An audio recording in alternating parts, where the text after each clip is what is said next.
เคสวัสดีน้องสบายดีสวัสดีช่วงเร่งใจหลายๆเด้ออันข้าวเจ้าเด้อเจ้าจากแบ่งแบ่งน้องแบ่งนุ่งเจ้าก็แล้วแต่เจ้าเด้ออันกินได้จังมื้อ5 โลตัวนี้ลายมือเด้อ15 มื้อ3 มื้อปะป๊าโธ่ว้าบ่กินกับประธานอยู่ไหนเดี๋ยวขอยจะเอานี่ให้แล้วก็พาข่อยไปเยี่ยมเอื้อยเจ้าน้ำเนเด้อ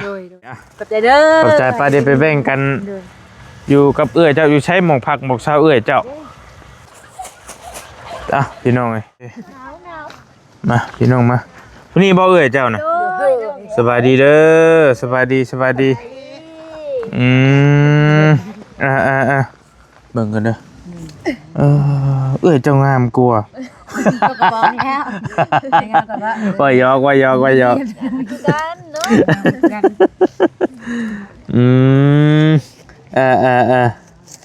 เอ้ยแท้ๆนี่บ่สาวขอโทษขออนุญาตเด้อนี่ไม่นี่แก๊บโอเคมันก็คือได้ข่าวว่าสิไปอยู่บ้านพุ่นละบ่อยู่บ้านบ่สิงบ่โดยแม่นแหละก็ว่าสิไปนอนเบิ่งคืนแรกมื้อแรกนี่แหละโอ้สิไปมื้อแรกนี่เลยโดยบอกคนดีได้เพิ่นมักพาไผสิพาไปว่าสิยืมรถเพิ่นได้ขึ้นเมื่อโอ้ขึ้นเมื่อแล้วก็มื้อเช้าก็ลบลงมาหาทานคือเก่าบ่าวเซนบ่ได้พาไปบ่ซั่นน่ะเพิ่นพาไปแล้วเด้เพิ่นพาคนไปบอกสถานที่อยู่แล้วแล้วน้องก็ได้ขอเพิ่นว่าสิได้ขอลบลงมาเฮ็ดเวียกก่อนยามมื้อแรงสิลบขึ้นเมื่อไหมน้องว่าโอเคพี่น้องอันน่ะมันก็ถามข่าวเราจังหน่อยก่อนยับให้เรามานั่งอยู่พี่เพราะว่าเด็กน้อยมันหลายพี่น้องเพราะว่าถ่ายเด็กน้อยหลายบ่ได้บ่เลยฮึบ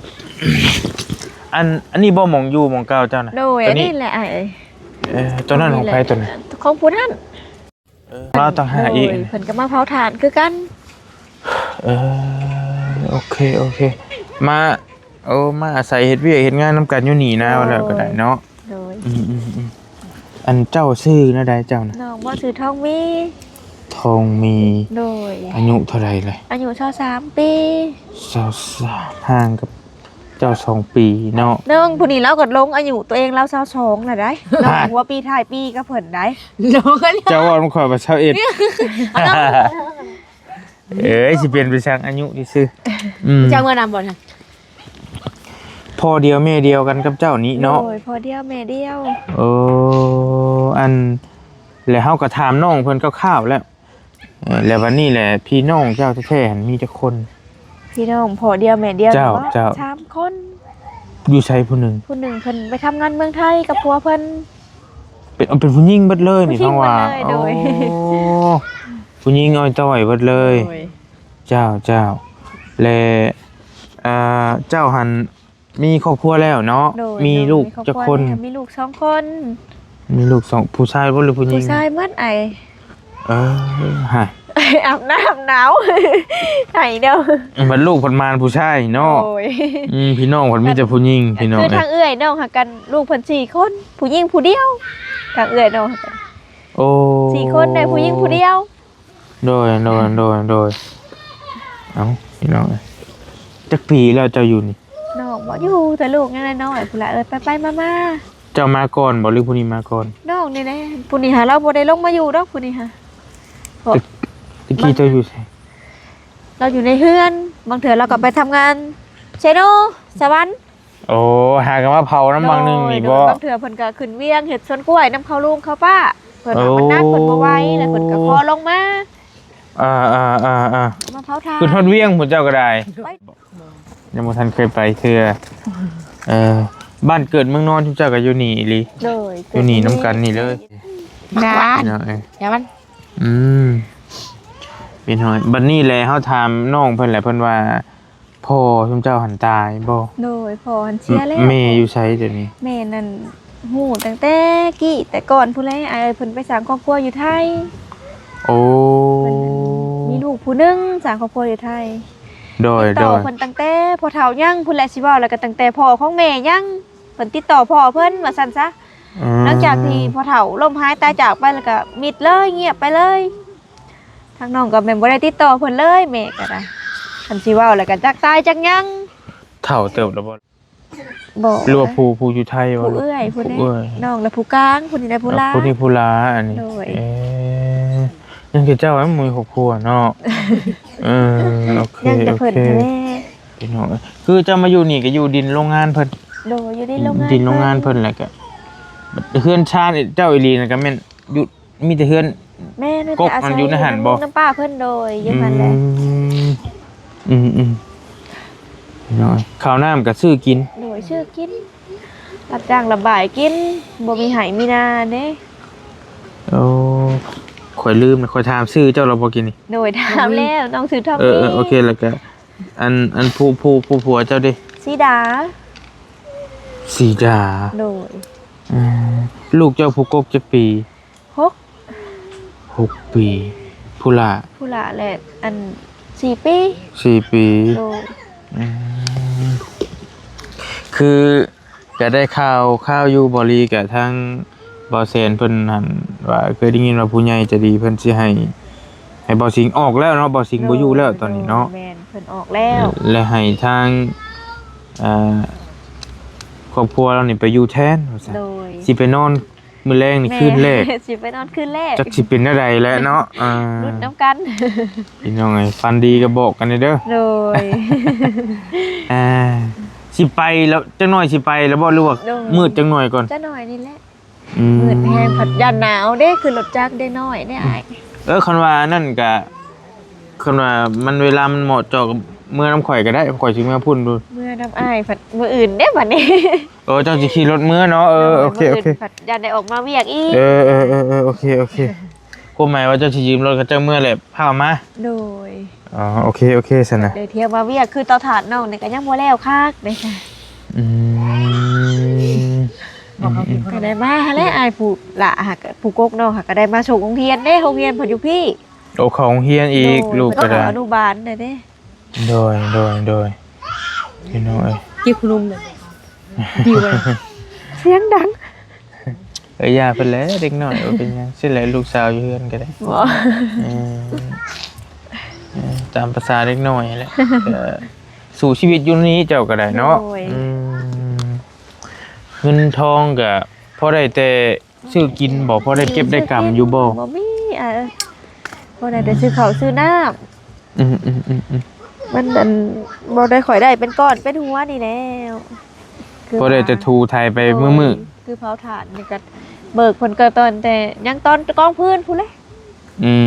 ไปแล้วเถื่อนบ่ถ่วงบ่ทัน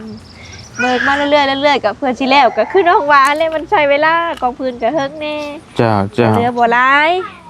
โอเค คือลังเถื่อข้าวน้ำบ่ถ่วงบ่ทันมาน้องก็ได้ไปเอาก่อนทางห้านเพิ่นขายพู้นแลก็ได้ขอเพิ่นว่าแล้วเต้าละสิไปถอกเด้อคือแบบนั้นแหละอ้ายพูดว่าแล้วเต้าถ่านมาได้เงินมาเฮาก็ไปใช้เพิ่น โดย ก็เลยแบบว่าได้เป็นก้อนเป็นกำพอได้เก็บนี่แล้ว เข้าใจอยู่พี่น้องคนเป็นพ่อลูกอ่อนแม่ลูกอ่อนนี่ก็สิพ่อฮู้ดีอยู่ลูกเราไปเข้าโรงเรียน3บาท ก็เอาเงี้ยแหละผู้กกนะ 2คนน่ะ โดยผู้หลานนี่ก็ว่าปีหน้าก็สิเอามาผากแล้วว่ะ โอ้เจ้า นี่ ก็สิเที่ยวไปเที่ยวมาเจ้าก็ได้สิอยู่นี่เฮ็ดไปจนมันบ่มีแนวเฮ็ดพู้นแล้วติ เพิ่นให้อายคือได้มีเมียก็มารับจ้างเพิ่น เฮ็ดนี่จะโดนแล้วแต่ก่อนไปเฮ็ดหยังมาแต่ก่อนชุมเจ้าไปเฮ็ดเวียกเฮ็ดหยังอยู่ไสมา ก็อยู่ในนี่แหละอายบ่ได้เคยไปไสได้ โอ้ นี่กันแต่กันเข้าเป็นผู้สาวหันน้องทำงานอยู่ไทย คือแต่ทางผัวน้องนี่เพิ่นอยู่นี่แต่เพิ่นยังน้อยๆพุ่นเลยเพิ่นมาเฮ็ดเวียกอยู่นี่ มาอยู่มาสืบต่ออยู่นํกันเลยบัดนี้ แม่น เจ้า บ่ได้เคยย้ายไปไส เจ้า ทำสิง่ายก็ยากลูกน้อยนี่แหละย่าเพิ่นติเพิ่นที่เฮามีลูกน้อยเด้ซะกันสิไปทางไกลก็ยาก แม่นและแม่น อาศัยอยู่นำเพิ่นไปว่าเพิ่นพัดก็คือเห็นแน่ฮะแน่เพิ่นก็เห็นแต่ได้มาเนาะเฮาบ่มีเด้ซะอันใดเพิ่นพอซอยได้เพิ่นก็ซอยซั่นเด้ก็เลยว่าอยู่ไปเฒ่าเอ้ยว่ากันสิไปทางไกลก็ยากลูกน้อยเฮานี่แน่ พี่เก็บขนมไว้นะ ให้กันแล้วบ่ พี่ยิ้มสวัสดิ์เก็บขนมไว้เนี่ย ทางป้าเพิ่นก็เคยอยู่ได้เพิ่นชวนน้องอัน เก็บขนมไว้ ขึ้ไปเผาสวนกล้วยน้ำอยู่เวี เก็บขนมไว้มึงสิให้ไง น้องเพิ่นว่าโอ้ย ยลูกเต้ากับเขาโรงเรียนน่ะนะอ้าย เจ้า ก็อยากนำลูกน้อยนี่แหละ แม่นบ่นะผู้แม่นบ่ ผู้นี้บ่ผู้กก โดยผู้นี้แหละ เออ แม่นบ่แม่น ผู้นี้แหละผู้โก โอง เคนี่นะอยู่ไทยอยู่ไสจะไปเฮ็ดเวียกตะกี้ น้องบ่อยู่อันตลาดไทยอ้าย โอเคฮู้อยู่ โดย อยู่หึงบ่อยู่หั่น ก็เฮิงนั่นแหละไปแรกๆ ขายผัก น้องไปอยู่ร้านอาหาร อืม โด เมื่อย ไรเมื่อไร พี่มานั่งน้ำเมย์บ่สรุปมานั่งน้ำเมย์เบิ่งดู ดื้อบ่ หนาวแล้วเนาะ คนตัวเสือแขนยาวแบบผัดหอมเมื่อพุ่นเบิดแล้ว เมื่อพุ่นไป คือ เล เลย ยสิได้เมื่อแต่เว้นสิได้เมื่ออาบน้ำอยู่พุ่นไว้ ใส่เสื้อ โดยดังลูก สบายดีด้วยลูก สบายดีเพิ่นเด้ ไอ้ยา ดีสั่งดู เอากับผู้ เจ้าหันแล้วสบาย เจ้า ดี ก็สบายดีพี่ก่อนเลยดอกงามๆลูก นบมึงดู ใช่นี่ ผู้นี้บ่ลงเฮียน ดีสบายดีเด้อ เจ้าชื่อหยังลูก จะปี อาชีพ ปี จักอายุจักปี 6 ปี โอปี เฮียนฮอดปอใดแล้วลูก อายุของหยัง อายุบานนะ อนุบาลโอ้เสียงดีแท้ โดย ไปบ่มาอยู่น้ำลุงไปบ่ ได้บอก เบิ่งเลย เป็นวัดแต่นี่ หนาวและอากาศเปลี่ยนซะใครๆก็ลงอนุบาลนี้เนาะ โดยฮะก็ลงอนุบาล โดยหนาวไปหาหนุ่มใส่แขนยาวไป ไปหาเชือกแขนยาวใส่ไปลูกไป ไปถามแม่ หนาวเด้อ ไม่เชื่อเอาบ่ได้เมื่อประมาณตินน หายกระทางกัน อันนั้นก็อีกครอบครัวหนึงเนาะ แม่ อันนั้นเพิ่นก็อยู่แต่ มีครอบครัวเด้อ อีกครอบครัวหนึงคือกันอันนั้นก็ได้ โดย จะครอบครัวแท้อยู่ในนี่อันมารับจ้างนํกันนี่ ทอดแต่น้องก็เพิ่นนี่แหละ หนึ่ง นาง สอง ดำนี่แล้วก็อยู่เพื่อนเล่า ได้ได้ชาผู้อันชาวไผ่น้องเพิ่นก็อยู่เพื่อนเพิ่นนั่นได้เพื่อนเพิ่นก็เที่ยวเอ้า โอ้เพิ่นมีเพื่อนเพิ่นต่างหาก โดย เจ้าอืม แล้วมันจุ่มเยอะ เออ ก่อนพี่น้องป้อนี่หน่อยหนึง แต่อันสมัยตะกี้แต่ลูกยังน้อยๆแฮงน้องลงมาอยู่ใหม่เด้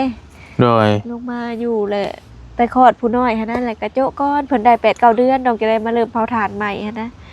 เพิ่นก็บ่ทันเฮ็ดเฮือนหลังนี้ให้ก็อยู่กระตูบอันนี้แหละบ่ได้อ้อยคือแนวนี้ได้ มีแต่มุงแพรบัดแล้วก็นอน ผัดยามฝนเด้ โอ้โดย กันอยู่ แต่ว่า เติบ แต่ว่าดินตัวนั้นล่ะแม่นดินของผู้เมย์เจ้าเองเหรอวะเขาถามผู้นี้ ของป้า อ้าวผู้นี้เพิ่นว่าเมย์ของเมย์เจ้าบ่แม่นบ่ ของแม่นี่เบิดแล้วน้องคิดว่า เพราะว่ามันมีดินตอนหนึ่งที่น้องอยู่กับพ่อเฒ่าตะกี้ดินนาอยู่หลังวัดนี่อ้ายผู้ใหญ่เพิ่นแล้วว่าเป็นพูดของแม่น้องหั่นนะแต่บัดนี้หลังจากพ่อเฒ่าเพิ่นเสียด้วยความที่บ่มีทุกข์ยากในหั่นแหละพ่อแม่น้องก็บ่ได้มาพัวพันเนาะเพิ่นเลยขายดินส่วนนั้นน่ะเฮ็ดนำพ่อเฒ่าหั่นน่ะอ้าย โอ้ เฮ็ดบุญเฮ็ดทานซื้อหีบซื้อโลงเพิ่นนั่นแหละ พูดอ่ะ และโซนนี้นั่นเป็นของลุงของป้า อืม ของแม่นั่น แสดงว่าเรา แล้ว เจ้าบ่ฮู้บ่เข้าใจปานใดบ่ แล้วว่า อ่า ไม่ส่งไม้ เพราะว่าถามเราว่าเราดินเมย์เราเองว่าซั่น โดยมันบ่แม่น อืม ของลุงของป้าก็เมื่อก่อนก็ เพิ่นอยู่ใช้ลุงป้า เพิ่นอยู่เวียงเพิ่นไปทำงานเผาสวนกล้วยให้จีน จ้าเพิ่นกลับมาแล้วเพิ่นก็สิมาอยู่นี่คือเก่า โด บ่ ยคือสมุดยามเดือน4เดือน5เขาปิดสวนเพิ่นก็ลบลงมา โอ้ ลบลงมาจนเท่าหาหม่องใหม่ได้ผู้แลเพิ่นจังลบไปอีกก็เฮิงแน่เพิ่นลงมาผักตักลงมาผักพร เอ้าแสดงว่าผู้นี้ก็สิบ่มีดินอยู่คันเรามาอยู่แม่นบ่ โดยก็ ฮะ เพิ่นก็ลูกหลายแน่ก็บ่มีหม่องอยู่ อันห้องน้ำห้องในที่เข้าอยู่หั่นเป็นห้องไผ เป็นของเพิ่นหมดเลย ของเราเบิดเลยอัน โด นั้นน่ะ ยของเพิ่นหมด เอาแล้ว จะไปว่า แสดงว่าผู้นี้บ่เข้าใจปานใด โดย ว่าสวยเราอ่ะ เราบ่เข้าใจ อยู่น้ำเอื้อยเล่นน่ะแล้วลงมาเนี่ยนะ เอ้าสมมุติว่าอันนี้ชาวดำเพิ่นมาแล้วลูกหลานเพิ่นก็หลายแล้วเจ้าก็สิอยู่หั่นบ่เจ้าสิอยู่ไปแล้วเพิ่นขอโทษเด้อมันมืดแล้วพี่น้องเจ้าสิอยู่ใช้บัดนี้ จะแพ้ นั่นดีอ้าว คือแต่กี้น้องก็อยู่เทิงน้ำเพิ่นทะเลปัดยามมาขบหน้าขบตากันแล้วก็บ่มีคนบ่นอนอ้ายเอ้ย มันหลายคนเนาะ น้องก็เลยย้ายมาอยู่พี่ ที่เบาสิงกวางแต่บ่เฮาก็บ่ได้ไปเห็นจักเทื่อก ว้างเติบได้เอ้ย คันปลุกกระตูบอีกอันหนึงได้อยู่บ่ ได้ ได้อยู่ โดย อันเดเจ้าก็ไปอยู่น้ำเอื้อยหันก้อนสมมุติว่ากันว่าเอื้อยอยู่ได้เด้กันว่ามันบ่มีหมองอยู่อีหลีหั่นนะ เพิ่นคือจะบ่อยากไปปานใด อันเด เพิ่นทางทีมงานบ่แซนเพิ่นก็ได้ถามเบิ่งได้ โดย อยากไปอยู่บ่อยากไปอยู่น้ำเอื้อยบ่เราอะอยากอยู่นี่เพิ่นว่า อ้าวสมมุติเพิ่นบ่ให้เจ้าอยู่สิอยู่จะได้ อยากอยู่นี่เพิ่นว่าเอ้าเราก็ถามเนาะสมมุติ โดย ผู้อยากซื้อที่ให้เจ้าอยู่เด้ชาวดำคันว่าเจ้าบ่อยากอยู่น้ำเอื้อยเจ้าก็ เจ้า เจ้าสิไปบ่น้องอยากอยู่นี่เพิ่นก็ว่าน้ เอา ง แล้ว ก็ มีผู้บ่าวอยู่นี่นะ เพิ่ เบิ่งทรงนี่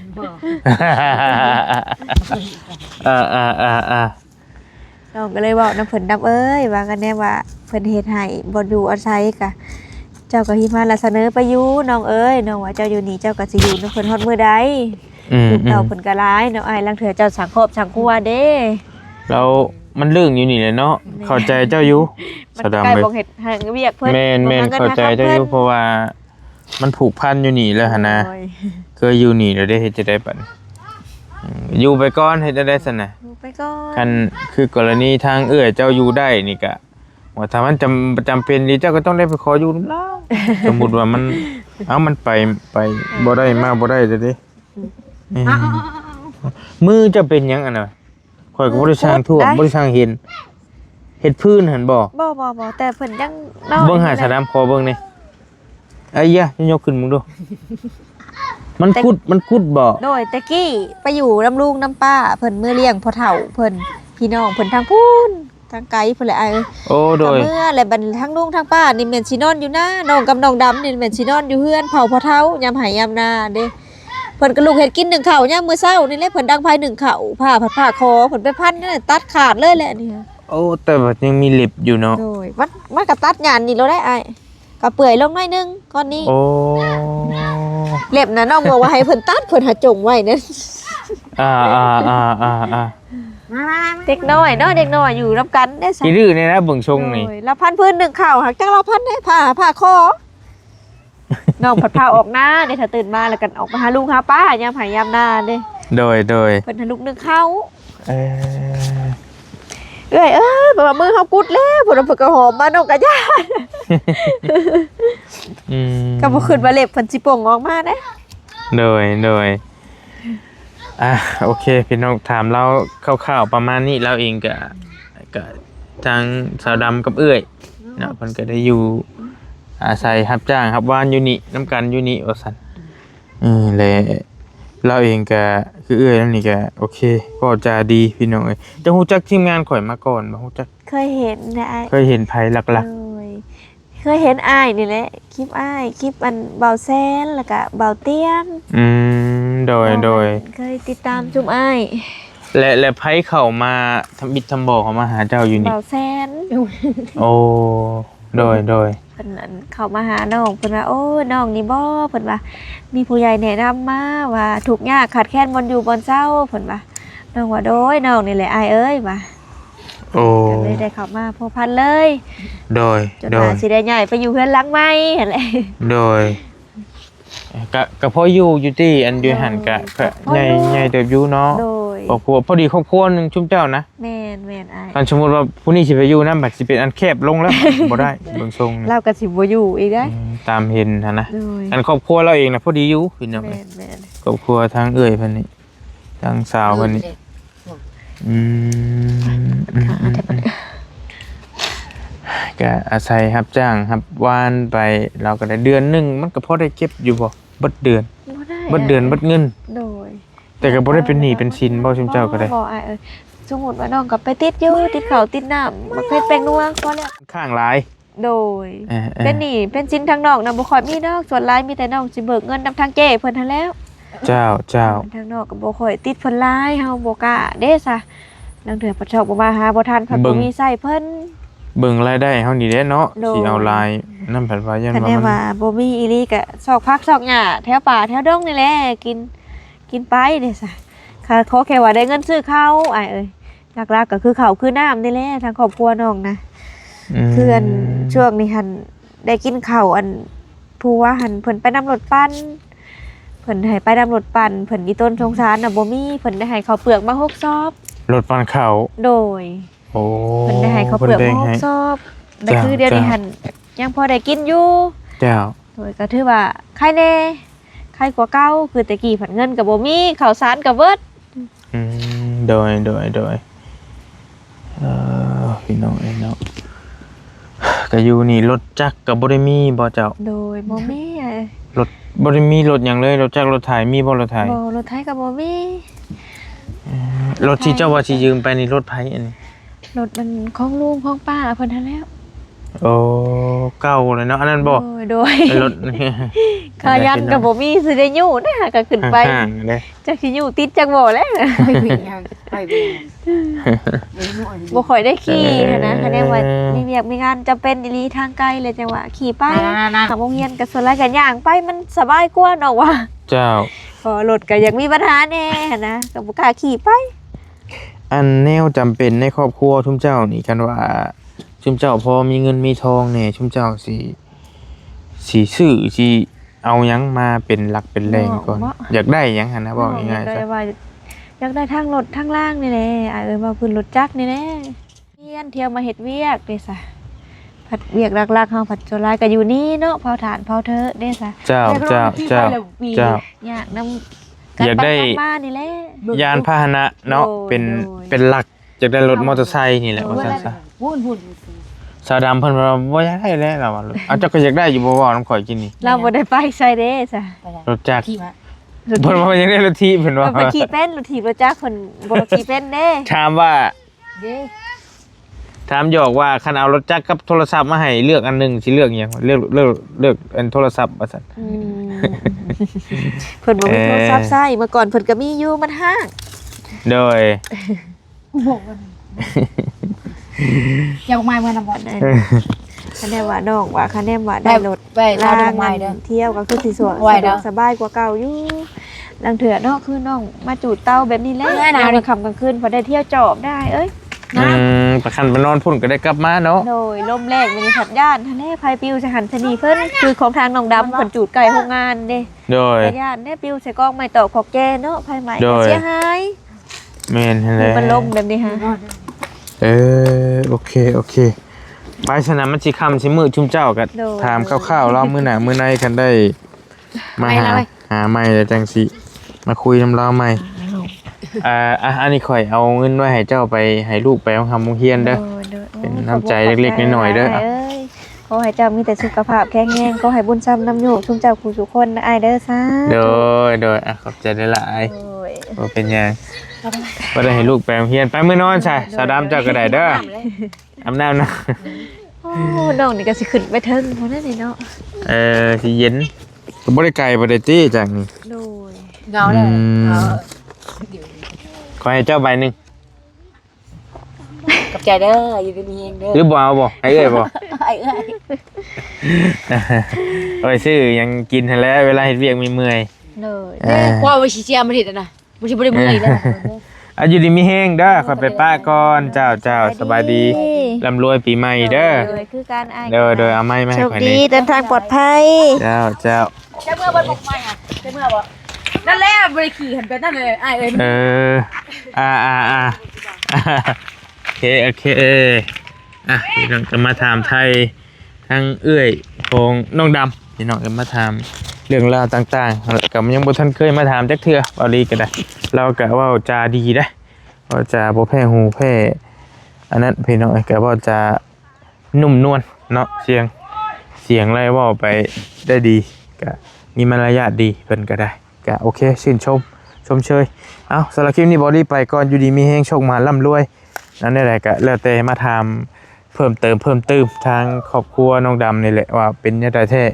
แล้วมาถามความจริงน้ำเอื้อยแล้วตื่มแล้วก็ได้เล่าให้ฟังแล้วดินตอนนั้นบ่แม่นดินของน้องดำซ้ำเอาไปเอามาเป็นดินของป้าของลุงว่าซั่นเพิ่นไปเฮ็ดเวียกอยู่เวียงเลยก็เลยได้มาพักอาศัยอยู่หันเนาะน้องดำเพิ่นนี่เอาได้ก็จังว่ากันอยู่ดีมีแห้งโชคมาร่ำรวยบ๊ายบายเจอกันใหม่พี่น้องโดย